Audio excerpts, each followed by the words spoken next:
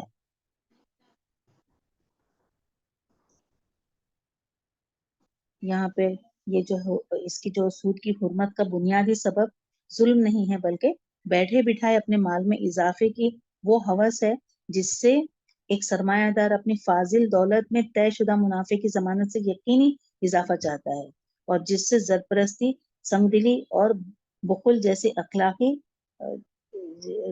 رذیلے عادتیں جو اخلاق رذیلہ جنم لیتے ہیں. اب ایک مسلمان کا کام تو یہی ہونا چاہیے کہ جب اللہ نے سود کو حرام کر دیا تو اس کے حکم کے سامنے سر تسلیم کم کر دے، خواہ اسے سود اور تجارت کا فرق اور ان کی حکمت سمجھ آئے یا نہ آئے. تاہم جو لوگ یہ نظریہ پیش کرتے ہیں کہ تجارت بھی سود ہی کی طرح ہے، تو اللہ نے انہیں انتہائی بدھو قرار دیا ہے، جیسے جسے کسی جن نے یا آصف زدہ بنا دیا ہو اور وہ اپنی خود غرضی اور ضرر پرستی کی ہوس میں ایک دم کپتی ہو گئے ہیں. انہیں تجارت اور سود کا فرق ہی نظر نہیں آ رہا، چونکہ وہ زندگی میں باولے ہو رہے ہیں، لہٰذا قیامت کے دن بھی ایسی حالت میں اپنی قبروں سے اٹھیں گے. سود ایک طے شدہ شرح کے مطابق یعنی منافع ہوتا ہے، جبکہ تجارت میں منافع کے ساتھ نقصان کا احتمال بھی موجود ہوتا ہے، خواہ کوئی شخص اپنے ذاتی سرمایہ سے تجارت کرے یا کسی کی شراکت کے ساتھ. کسی کے ساتھ میں لے کر بھی اگر پارٹنرشپ میں بھی کر رہا ہے تو وہ بہرحال سود ہی رہے گا.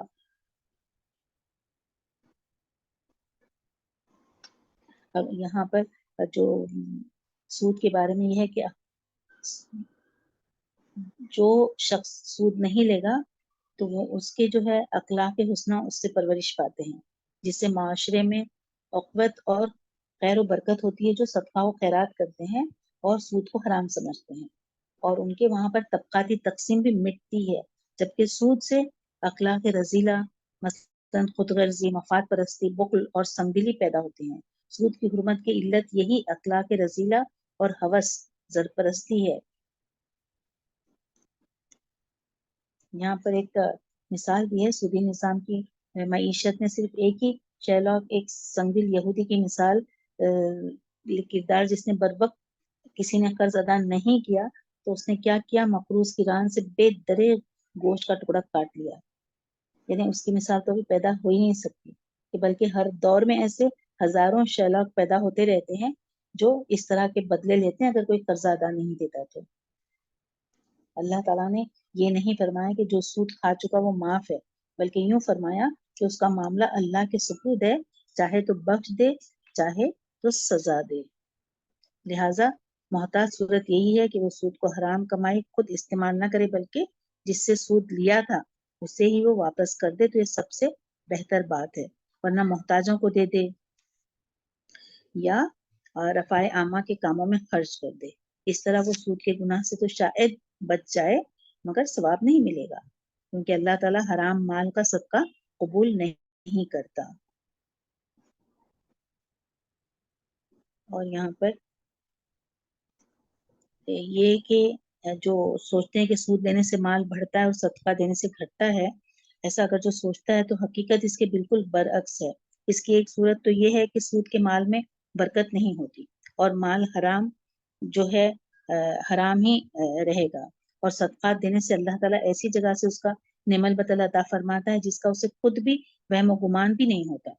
اور ایسی حقیقت جو بار بار کئی لوگوں کے تجربے میں آ چکی ہے.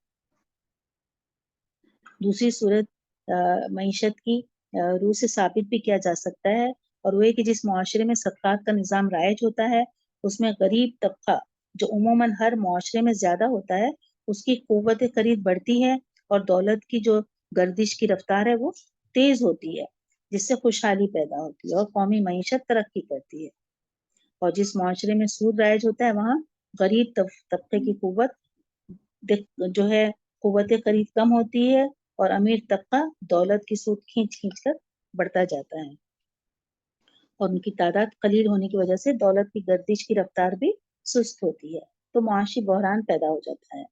اللہ سبحانہ وتعالی سب کو ہدایت اور توفیق عطا فرمائے کہ وہ سود اللہ سبحانہ وتعالی نے جب حرام کہہ دیا ہے تو پھر حرام سمجھے اور چھوڑ دیں سود لینا. یہاں ناشکرے سے مراد یہاں کیا کہہ رہے اللہ سبحانہ وتعالی کہ اللہ تعالیٰ سود کھاتے یہی لوگ دوزخ میں ہیں، بے شک، اور یہ ہمیشہ دوزخ والے ہیں اور یہ ہمیشہ رہیں گے۔ اللہ تعالیٰ ہم تمام کی اس سے حفاظت فرمائے۔ ہم پڑھیے بیٹے۔ يمحق الله الربا ويربي الصدقات والله لا يحب كل كفار أثيم۔ اللہ سود کو مٹاتا ہے اور صدقے کو بڑھاتا ہے، اور اللہ کسی ناشکرے اور گنہگار کو دوست نہیں رکھتا۔ بے شک یہاں ناشکرے سے مراد وہ سود خور ہے جس کے پاس اپنی ضرورت سے زائد رقم موجود ہے، جیسے وہ اپنے کسی محتاج بھائی کی مدد کرنے پر آمادہ نہیں ہوتا، نہ اسے صدقہ دینا چاہتا ہے، نہ قرض حسنہ دیتا ہے، بلکہ الٹا اس سے اس کے گاڑے پسینے کی کمائی سود کے ذریعے سے کھینچتا ہے، حالانکہ زائد روپیہ اس پر محض اللہ کا فضل تھا۔ جو بھی وہ تو اتنا دولت مند تھا تو اس کا اللہ کا فضل تھا، وہ صدقہ کرتا تو بہتر ہوتا، لیکن اس نے کیا کیا؟ سود پر وہ پیسے دیے، اور صدقہ یا قرض دے کر اسے اللہ کے اس فضل کا شکر ادا کرنا چاہیے تھا، مگر اس نے زائد رقم کو سود پر چڑھا کر اللہ کے فضل کی انتہائی ناشکری کی، لہٰذا اس سے بڑھ کر بد عملی اور گناہ کی بات اور کیا ہو سکتی ہے۔ ہم پڑھیے۔ إن الذين آمنوا وعملوا الصالحات وأقاموا الصلاة وآتوا الزكاة لهم أجرهم عند ربهم ولا خوف عليهم ولا هم يحزنون۔ بے شک جو لوگ ایمان کے ساتھ نیک کام کرتے ہیں، نمازوں کو قائم کرتے ہیں اور زکوٰۃ ادا کرتے ہیں، ان کا اجر ان کے رب کے پاس ان کا اجر ان کے رب کے پاس ہے، ان پر نہ تو کوئی خوف ہے اور نہ اداسی اور غم۔ بے شک یہ آیت کے درمیان میں اس لیے آئی کہ یہاں پر دیکھیے بات کے سود کی صدقہ خیرات کی چل رہی تھی، لیکن یہاں پر جو لوگ ایمان لائے انہوں نے اچھے کام کیے، نماز قائم کرتے تھے، زکوٰۃ ادا کرتے تھے، یہ آیت اس لیے آئی کہ سود خور کے مقابلے میں متقی لوگوں کا حال بیان کر دیا جا رہا ہے، کہ جیسے کہ قرآن کریم میں جا بجا یہی دستور ہم دیکھیں گے کہ جہاں اہل دوزخ کا ذکر آتا ہے تو ساتھ اہل جنت کا بھی ذکر آ جاتا ہے، اس کے برعکس بھی اس کے بعد سود کے مضمون کا تسلسل جاری رکھا گیا ہے۔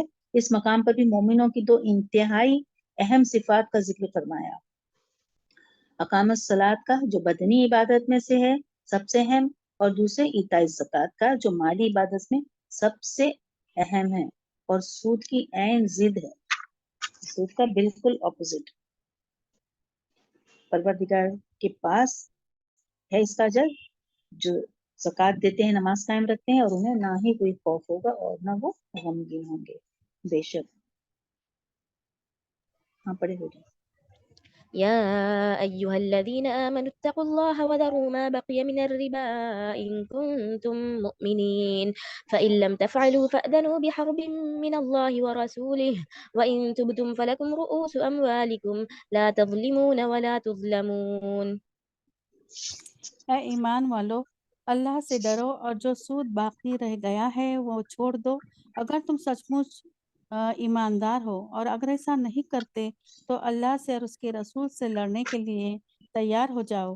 ہاں اگر توبہ کر لو تو تمہارا اصل مال تمہارا ہی ہے، نہ تم ظلم کرو اور نہ تم پر ظلم کیا جائے۔ بے شک یہاں پر دیکھیے آیت نمبر 279 میں کیا فرمایا، اگر تم نے ایسا نہ کیا تو پہلے تو کہا کہ اللہ سے ڈرتے رہو، اور اگر واقعی تم مومن ہو تو جو سود باقی رہ گیا اسے چھوڑ دو، اگر تم نے ایسا نہ کیا تو اللہ اور اس کے رسول کی جانب سے تمہارے خلاف اعلان جنگ ہے۔ اللہ اکبر، اتنی بڑی بات اللہ سبحانہ وتعالیٰ نے کہی کہ اگر تم نے سود نہیں چھوڑا تو اللہ کیا ہے، اللہ اور اس کے رسول کی جانب سے تمہارے خلاف اعلان جنگ ہے، اور اگر سود سے توبہ کر لو تو تم اپنے اصل سرمایہ کے حقدار ہو۔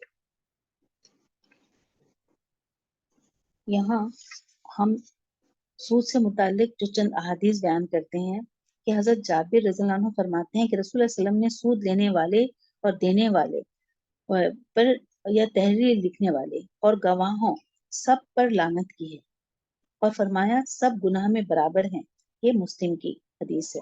اس حدیث سے معلوم ہوا کہ سود لینے اور دینے والوں کے علاوہ بینکوں کا عملہ، یعنی وہاں کا جو سٹاف ہے، وہ بھی اس گناہ میں برابر کا شریک ہے۔ آپ صلی اللہ علیہ وسلم نے فرمایا سود کے گناہ کے اگر 70 حصے کیے جائیں تو اس کا کمزور حصہ بھی اپنی ماں سے زنا کے برابر ہے. اللہ اکبر. ابن ماجہ کی حدیث ہے یہ. اللہ بچائے لوگوں کو اس کا علم اگر نہیں ہے تو کئی لوگ ہم دیکھتے ہیں ہمارے اطراف ہی نظر ڈالیں تو کئی ہمارے بھائی بہنوں نے کسی نہ کسی طرح سے قرضہ لیا ہوا ہے, چاہے وہ فلیٹ کی خاطر, چاہے کسی گھر میں کسی چیز کے لیے. بہرحال وہ اس میں ملوث ہیں. اور آپ صلی اللہ علیہ وسلم نے فرمایا سود کے گناہ کے اگر 70 سے کیے جائیں تو اس کا کمزور حصہ بھی اپنی ماں سے زنا کے برابر ہے. یہ ابن ماجہ کی حدیث ہے. اور آپ صلی اللہ علیہ وسلم نے فرمایا سود کا 1 درہم جو آدمی کھاتا ہے اور وہ اس کی سودی ہونے کو جانتا ہے وہ گناہ میں 36 مرتبہ زنا کرنے سے زیادہ سخت ہے. مسند احمد کی حدیث. یہاں ایک سوال پیدا ہوتا ہے کہ شرعی نقطہ نظر سے کئی گناہ ایسے ہیں جو سود سے بھی بہت بڑے ہیں. مثلا شرک ہے نا, شرک تو ظلم عظیم ہے. اللہ سارے گناہ معاف کرے گا پر شرک معاف نہیں کرے گا. اور قتل, ناحق قتل اور زنا وغیرہ. لیکن اللہ اور اس کے رسول نے سے جنگ کی وعید اللہ تعالیٰ نے اس میں نہیں دی. اتنے بڑے بڑے گناہوں میں بھی اللہ اور اس کے رسول سے جنگ کی وعید نہیں دی, صرف سود کے متعلق سنائی ہے. اور خود رسول اللہ صلی اللہ علیہ وسلم نے بھی ایسے سخت الفاظ استعمال فرمائے ہیں جو کسی اور گناہ کے متعلق استعمال نہیں فرمائے. تو آخر اس کی وجہ کیا ہے؟ اس کی وجہ کیا ہے؟ یعنی اتنی بری چیز ہے یہ, اتنی بری چیز ہے کہ اتنی بڑی بات کہی گئی ہے اس کے لیے. اس سوال کا جواب یہ ہے کہ سود اسلامی تعلیمات کا اور اس سے براہ راست متصادم ہے, اور اس کا حملہ جو ہے بالخصوص اسلام کی معاشرتی اور معاشی نظام پر ہوتا ہے. اسلام ہمیں ایک دوسرے کا بھائی بن کر رہنے کی تلقین کرتا ہے. وہ آپس میں مروت, ہمدردی, ایک دوسرے پر رحم اور اثار کا سبق سکھلاتا ہے. آپ صلی اللہ علیہ وسلم نے ساری زندگی صحابہ کرام رضی اللہ عنہم کو اخوت اور ہمدردی کا سبق دیا اور ایک دوسرے کے جانے دشمن معاشرے کی وحی الہی کے تحت اس طرح تربیت فرمائی کہ وہ فی الواقع ایک دوسرے کے بھائی اور غمخوار بن گئے. اس حقیقت کو اللہ تعالیٰ نے ایک احسان عظیم شمار کرتے ہوئے قرآن میں 2 مقامات پر اس کا تذکرہ فرمایا, سورہ آل عمران کی آیت 103 میں اور سورہ انفال کی آیت 63 میں. اور یہ چیز رسول اللہ صلی اللہ علیہ وسلم کی زندگی کا ماحصل تھے. جبکہ سود انسان میں ان سے بالکل متضاد رذیلہ صفات مثلا بخل, حرص, زر پرستی اور شقاوت پیدا کرتی ہے, اور بھائی بھائی میں نفرت پیدا کرتا ہے, اور اسلامی تعلیم کی عین ضد ہے. دوسرے یہ کہ اسلام کے معاشی نظام کا تمام تر ماحصل یہ ہے کہ دولت گردش میں رہے, اور اس گردش کا بہاؤ امیر سے غریب کی طرف ہو. اسلام کے نظام زکوٰۃ و صدقات, امیر سے غریب کی طرف, یعنی امیر صدقات دے گا غریب کو تو امیر سے غریب کی طرف. اسلام کے نظام زکوٰۃ و صدقات کو اسی لیے فرض کیا گیا ہے, اور قانون میراث اور حقوق باہمی بھی اس بات کی تائید کرتے ہیں. جبکہ سودی معاشرے میں دولت کا بہاؤ ہمیشہ غریب سے امیر کی طرف. غریب بیچارہ تھوڑا سا قرض لیتا ہے تو اس پہ سود اتنا ہوتا ہے کہ بس وہ ہر بار سود اس کا ختم ہی نہیں ہوتا, اور جتنا مدت لیا اس سے بڑھتا ہی جاتا ہے, اور وہ زندگی بھر وہ ادا ہی کرتا رہتا ہے. اس لحاظ سے بھی سود اسلام کے پورے معاشی نظام کی عین ضد ہے. آپ صلی اللہ علیہ وسلم نے فرمایا کہ لوگوں پر ایک زمانہ آئے گا جب ہر کوئی سود کھانے والا ہوگا. اگر سود نہ کھائے تو بھی اس کا بخار, یعنی اس کی دوسری روایت کے مطابق اس کا غبار اسے ضرور پہنچ کے رہے گا. یہ نسائی کی حدیث ہے. اور آج کل کا دور تو بالکل ایسا ہی ہے. پوری دنیا کے لوگوں, مسلمانوں کے کیا ہے, رگ رگ میں بھی سود کچھ اس طرح سرایت کر گیا ہے جس سے ہر شخص شعوری یا غیر شعوری طور پر متاثر ہوا ہے. آج اگر ایک مسلمان پوری نیک نیتی سے سود سے بچنا چاہے تو بھی اسے کئی مقامات پر الجھنیں پیش آتی ہیں. مثلا کوئی شخص گاڑی خریدتا ہے, اسکوٹر, جو بھی کار وغیرہ, تو اسے لازماً اس کا بیمہ کرانا پڑتا ہے. اگرچہ اس قسم کے بیمہ کی رقم قلیل ہوتی ہے, اور وہ یہ بیمہ نہیں ہوتا جس میں حادثات کی شکل میں بیمہ کمپنی نقصان ادا کرنے کی ذمہ دار ہوتی ہے. تاہم ہمارے ہاں قانون ایسا ہے کہ جب تک نئی گاڑی کا بیمہ نہ کرایا جائے وہ استعمال میں لائی نہیں جا سکتی. اس قلیل رقم کی قسم کا بیمہ ہر سال کرانا پڑتا ہے اور بیمہ کا کاروبار شرعاً کئی پہلوؤں سے ناجائز ہے. اس کی بھی آگے بڑی تفصیل ہے کہ ہم یہاں پر اتنی زیادہ اس کی تفصیل کرنے سے قاصر ہے اس وقت. انشاءاللہ ہم اس کی جو تفصیل ہے مختصراً تو ضرور بیان کرنا ہی ہوگی. انشاءاللہ ہم کل بیان کرتے ہیں. آج ہم اس کو یہیں پر رکتے ہیں اور کل کنٹینیو کریں گے انشاءاللہ. دعاؤں کے ساتھ ختم کرتے ہیں. سبحان اللہ و بحمدہ سبحان اللہ العظیم. اللہم صلی علی محمد وعلی آل محمد کما صلیت علی ابراہیم وعلی آل ابراہیم انک حمید مجید. اللہم بارک علی محمد وعلی آل محمد کما بارکت علی ابراہیم وعلی آل ابراہیم انک حمید مجید. رب زدنی علما رب اشرح لی صدری ویسر لی امری واحلل عقدۃ من لسانی یفقهوا قولی. رب یسر ولا تعسر وتمم بالخیر بک نستعین. اللہم افتح علینا حکمتک وانشر علینا رحمتک یا ذا الجلال والاکرام. اللہم ارنا الحق حقا وارزقنا اتباعہ وارنا الباطل باطلا وارزقنا اجتنابہ. ربنا فقہنا فی الدین ربنا لا تزغ قلوبنا بعد إذ هديتنا وهب لنا من لدنک رحمہ انک انت الوہاب. یا مقلب القلوب ثبت قلبی علی دینک. آمین یا رب العالمین. یا ارحم الراحمین. ہم نے جو کچھ پڑھا ہے اللہ تعالیٰ ہمارے دلوں میں اتار دے. میرے مالک سود کو اللہ سبحانہ تعالیٰ نے اپنے سے اور رسول اللہ علیہ وسلم سے جنگ کے برابر بتایا ہے. تو ہم تمام جو بھی اس میں ملوث ہیں یا اللہ تعالیٰ ان کی غیب سے مدد فرما اور وہ جو ہے سود کسی بھی طرح سے نہ لیں نہ دیں.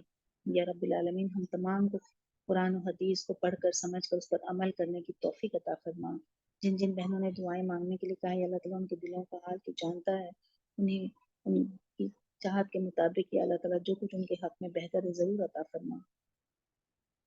آپ صلی اللہ علیہ وسلم نے جو دعائیں مانگی ہیں وہ عطا فرما ہمیں, اور جس سے پناہ چاہیے ہمیں پناہ میں رکھ. ہم کو یا اللہ تعالیٰ جو بیمار ہیں انہیں شفائے کاملہ و عاجلہ عطا فرما. جو گزر گئے انہیں جنت الفردوس میں اعلیٰ مقام عطا فرما. جنہیں اولاد نہیں انہیں نیک و صالح اولاد عطا فرما. اور جن کے رشتے کہیں کے مستحق ہیں جو لڑکے لڑکیاں ان کو صحیح جوڑے عطا فرما. یا رب العالمین یا رحمت آمین. جن کی اولاد فرما بردار نہیں انہیں فرما بردار بنا دے اور ہر ایک کو نماز کا پابند بنا. ساری دنیا میں جو مسلمانوں پر ظلم و ستم ہو رہا ہے یا اللہ تعالیٰ تو غیب سے ان کی مدد فرما. یا رب العالمین ہر شر سے محفوظ رکھ. ہمیں کسی آزمائش میں نہ ڈال یا اللہ تعالیٰ. ہماری ایک سی کوشش ہے یا اللہ تعالیٰ کہ لوگوں تک تیری بات پہنچے, قرآن کو سمجھ کر عمل کرنے والے بن جائیں, اسے پوری کر. آمین. سبحان ربک رب العزت عما یصفون والسلام علی المرسلین والحمد للہ رب العالمین. سبحانک اللہم وبحمدک اشہد ان لا الہ الا انت استغفرک واتوب الیک. السلام علیکم ورحمۃ اللہ وبرکاتہ. My dear sisters, for attending this session, having so much patience, giving so much time.